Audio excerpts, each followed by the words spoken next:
ሰላም ጤና ይስጥልኝ ክቡራትና ክቡራን በእምነት አካሉ ነኝ ከወልቂጤ ከተማ የስብና ልማትና ጥበብ ማህበር ነው። ዛሬ እንግዲህ አንዳንድ አላማዎቻችንን ግልጽ ልናደርግላችሁ የተወሰነ ሐሳብ ለእናንተ ሼር ልናደርግ ነው አመጣጣችን። እንግዲህ ይህ ማህበር የተቋቋመበት ዋናው ዓላማ ወጣቶች በስብና በጥበብና በተለያዩ ነገሮች ራሳቸውን ከሱስ ከተለያዩ ከጎጂ እንቅስቃሴዎችና ካላስፈላጊ ነገሮች አርቀው የተሻለ ስብዕና ይዘው ከተማቸውን ራሳቸውን ቤተሰባቸውን እንደዚሁም ሀገራቸውን የሚጠቅሙ ትውልድ ለመፍጠር ቅድሚያ መሰራት ያለበት ስብዕና ባህሪ ላይና ወጣቱ ላይ ነው። ስለዚህ ወጣቱ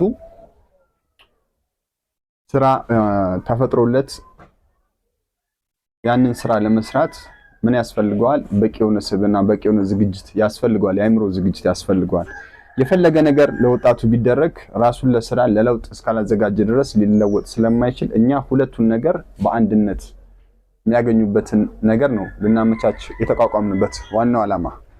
ስልጠናዎችን በእርግጥ ወደፊት ምናዘጋጅ ይሆናል። ስልጠናዎችን እንሰጣለን፣ ግን በስልጠናዎች ብቻ የሚቆም አይደለም።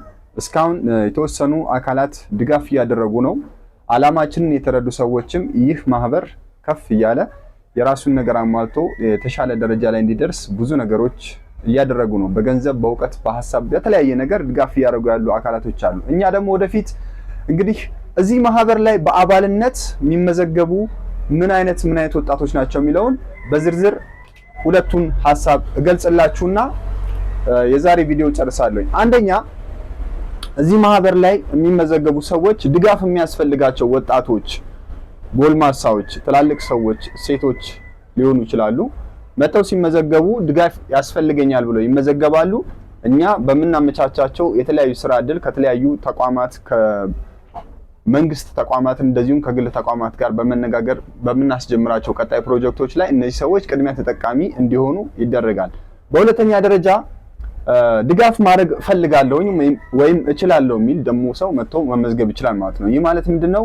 እንግዲህ እኔ ድጋፍ አያስፈልገኝም፣ ሰዎችን ግን መደገፍ ፈልጋለሁ፣ አቅም አለኝ፣ በገንዘብም በሐሳብ በጉልበቴም ልደግፍ እችላለሁ የሚል ሰው መጥቶ መመዝገብ ይችላል ማለት ነው። ሲመዘገብ እንግዲህ እንደማንኛውም ማህበራት ለማህበሩ ማድረግ ያለበትን ነገር እያደረገ ከኛ ጋር አብሮ ይቀጥላል ማለት ነው። ስለዚህ በእነዚህ በሁለቱ መንገዶች በአንዱ ወይ ለመደገፍ ወይ ደግሞ ድጋፍ ለማግኘት መታችሁ መመዝገብ ትችላላችሁ። አድራሻችን ወልቂጤ ከተማ ጉራልዳ አጠገብ ጭራቆት ቤተ መጻሕፍት ፊት ለፊት ላይ ነው የምንገኘው። መታችሁ መመዝገብ ትችላላችሁ። ምዝገባው ተጀምሯል። በርካታ ሰዎች እየተመዘገቡ ነው።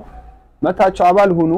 ድጋፍ የሚያስፈልጋችሁ እንደግፋችኋለን። ድጋፍ ማድረግ የምትችሉ ደግሞ ድጋፍ የምታደርጉላቸውን ትክክለኛ ወጣቶችና ወንድሞቻችን እህቶቻችንን በማገናኘት ተያይዘን ወልቂጤ ከተማን እናለማለን፣ ጉራጌ ዞን እንለውጣለን። በፊት የነበረችበት ታላቅነቷን መልሰን በጉራጌ ዞን ስር በጣም ደመቅ ያሉ ስራዎችን በወልቂጤ ከተማ እንደዚሁም በተለያዩ ወረዳዎች ላይ ስራዎችን መስራት እንደምንችል አብረን ይህንን ነገር ለማሳካት አብረን መንቀሳቀስ እንደምንችል ከወዲሁ ለመግለጽ ፈልጋለሁ ማለት ነው። ስለዚህ ማንኛውም ጥያቄና አስተያየት ካላችሁ እንግዲህ ስልክ ተቀምጦላችኋል። ባዮ ላይ በተቀመጠው ስልክ እየደወላችሁ መጠየቅ ትችላላችሁ ማለት ነው። ስለዚህ ኑ አብረን እንስራ፣ እንለወጥ። የሚያስፈልገው ለውጥ ነው። በአሁኑ ሰዓት ታሪክ፣ ወሬ፣ ዝም ብሎ መቀመጥ፣ ሱስ ውስጥ መደበቅ አያዋጣም፣ የትም አያደርስም። ስለዚህ ራሳችንን ለመለወጥ መጀመሪያ ለመስራት መዘጋጀት፣ ከዛ ደግሞ መስራት ነው።